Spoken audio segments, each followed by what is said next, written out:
Assalamualaikum warahmatullahi wabarakatuh. Perkenalkan, nama saya Ahmad Syafi'i, mahasiswa semester 5 di Universitas Dian Nusantara Semarang. Pada kesempatan kali ini, saya ingin mempresentasikan mengenai vaksin COVID-19. Vaksin COVID-19 sudah mulai diedarkan di berbagai negara. Bahkan, beberapa negara pun sudah mulai melakukan penyuntikan vaksin. Ada dua jenis vaksin yang sudah diberi izin sebagai penggunaan darurat, yakni vaksin jenis Moderna dan Pfizer.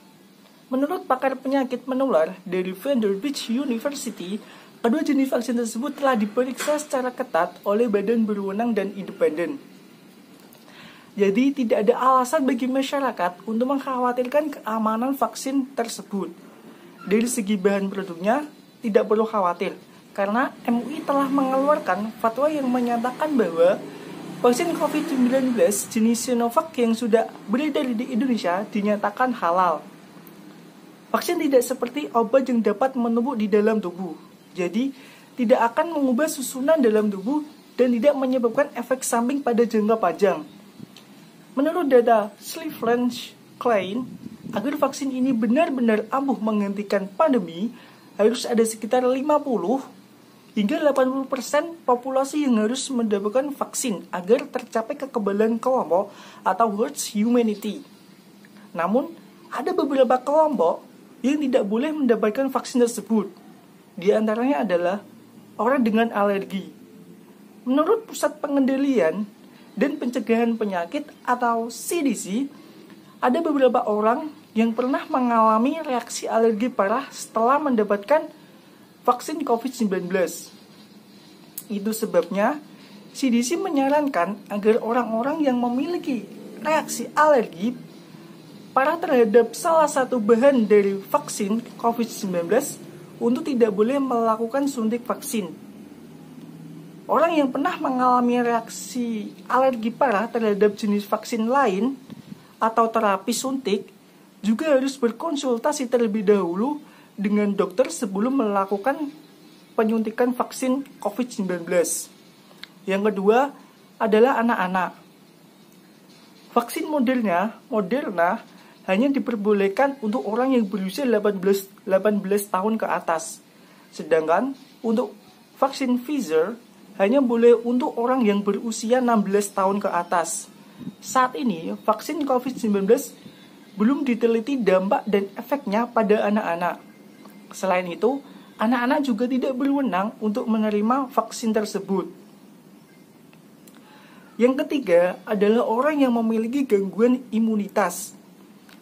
Vaksin bekerja untuk melindungi mereka yang memiliki kekebalan lemah atau termasuk ke dalam kategori berisiko tinggi.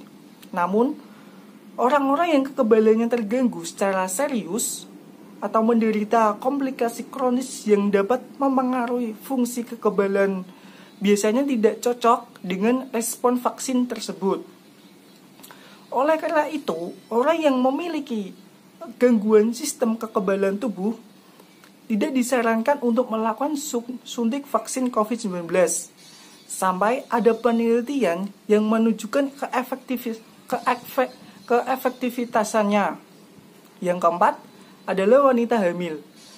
Para ahli percaya bahwa dosis eksperimental yang digunakan dalam vaksin COVID-19 mungkin tidak sesuai dengan kesehatan bayi yang sedang tumbuh dan dapat mengakibatkan efek samping pada wanita yang sedang mengandung. Oleh karena itu, mereka juga harus menunggu beberapa saat atau mengikuti ketentuan pihak berwenang agar bisa mendapatkan vaksinisasi COVID-19. Pemerintah merencanakan memulai vaksinisasi pada pekan kedua Januari 2021. Juru bicara pemerintah untuk penanganan COVID-19, Wiku Adhisa Smito, mengatakan akan ada 3 kelompok yang akan divaksinasi perdana bersama dengan Presiden Joko Widodo. Yang pertama adalah pejabat publik pusat dan daerah. Kelompok kedua, pengurus asosiasi profesi tenaga kesehatan dan pimpinan kunci dari institusi kesehatan daerah. Kelompok ketiga adalah tokoh agama di daerah. Niat Presiden melakukan vaksinasi pertama bukan hendak untuk mendahului rakyatnya, tapi agar semua yakin bahwa vaksin ini aman dan halal untuk digunakan.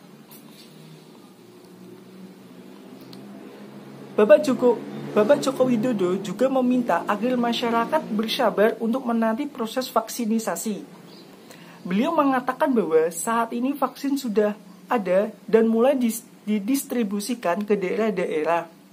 Semoga setelah adanya vaksinisasi ini berlangsung, virus COVID-19 yang melanda seluruh dunia ini akan hilang dan tidak muncul kembali. Demikian presentasi dari saya. Jika ada salah kata, saya mohon maaf sebesar-besarnya. Sekian dan selamat siang.